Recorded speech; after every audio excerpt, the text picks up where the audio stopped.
Bien, je vous propose de commencer cet après-midi. Nous poursuivons nos auditions dans le cadre de notre commission d'enquête sur les agences et opérateurs de l'État.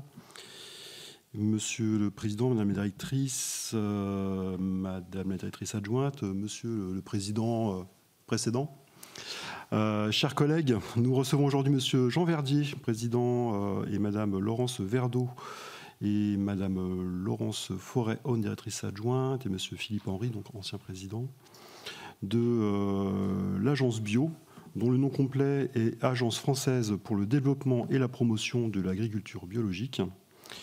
Il est utile de citer ce nom dans son intégralité pour mieux comprendre les missions de votre agence. L'Agence Bio est en effet chargée depuis 2001 de la promotion de l'agriculture biologique, du suivi statistique de la filière, de l'information des consommateurs ainsi que de la gestion du fonds Avenir Bio destiné à soutenir le développement de la production biologique. Lorsque nous avons contacté pour vous convier à cette audition, il y a près d'un mois, nous ne savions pas que vous seriez aujourd'hui au cœur de l'actualité. En effet, le ministère de l'Agriculture a annoncé ce mardi 20 mai la suppression de 5 millions d'euros dévolus à la communication de votre agence et la suspension de 10 millions d'euros alloués également à votre agence pour le soutien des projets pour l'année 2025. Cette annonce intervient alors que la Cour des comptes, dans son rapport publié en 2022 sur le soutien à l'agriculture bio, souligne que l'Agence Bio ne dispose pas de moyens suffisants au regard de ses missions, notamment en matière de communication.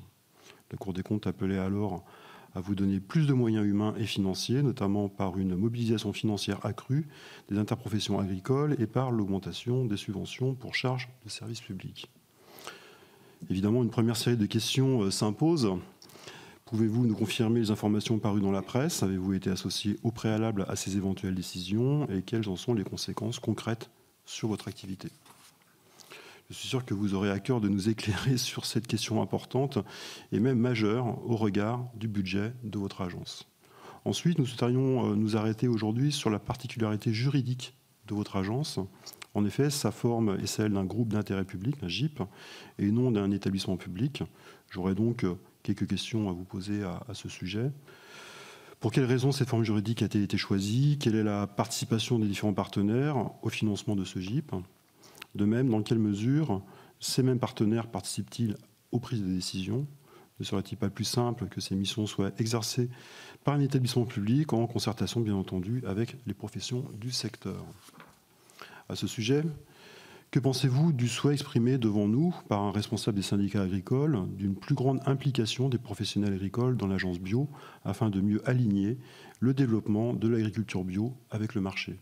Pour terminer, et pour alimenter le rapport de notre commission d'enquête sur les agences et opérateurs de l'État, ainsi que sur les organismes consultatifs, nous sommes intéressés par toutes vos observations sur ce qu'apporte votre organisation en matière d'autonomie, de recrutement, de gestion budgétaire, mais aussi de relations avec vos tutelles et avec les autres administrations, évidemment. J'aurais en ce sens quelques petites questions et dernières questions. Quelles sont vos relations avec les autres administrations? Et pour terminer, quels sont vos liens avec les territoires, notamment avec les préfets, les collectivités territoriales, qu'il s'agisse bien entendu d'actions de communication ou du déploiement de fonds Avenir Bio sur les territoires? Les questions, évidemment, sont nombreuses et riches et elles seront d'ailleurs partagées avec Madame la rapporteure et puis notre collègue sénatrice. Mais d'abord, et avant de vous laisser la parole pour un propos introductif, d'environ 10 minutes, il me revient de vous indiquer que cette audition est diffusée en direct et en différé sur le site internet du Sénat et qu'un compte-rendu sera publié. Je dois également vous rappeler qu'un faux témoignage devant notre commission d'enquête serait passible des peines prévues aux articles 434, 13, 14 et 15 du Code pénal, qui peuvent aller de 3 à 7 ans d'emprisonnement, de 45 000 à 100 000 euros d'amende. Je vous remercie par ailleurs de nous faire part de vos éventuels liens d'intérêt en relation avec l'objet de la commission d'enquête. Je vous invite donc à toutes et tous, toutes les personnes qui vont prendre la parole pendant cette audition, à prêter serment, de dire toute la vérité, rien que la vérité, à lever la main droite et à dire « je le jure ». Je le jure. Et on est en polyphonie, donc tous les 4 ans. C'est parfait. Bah, écoutez, Monsieur le Président, je vous propose de partir sur ce propos introductif. Et puis, je laisserai évidemment la parole à Madame le rapporteur et nous poursuivrons cet échange avec les membres de la commission.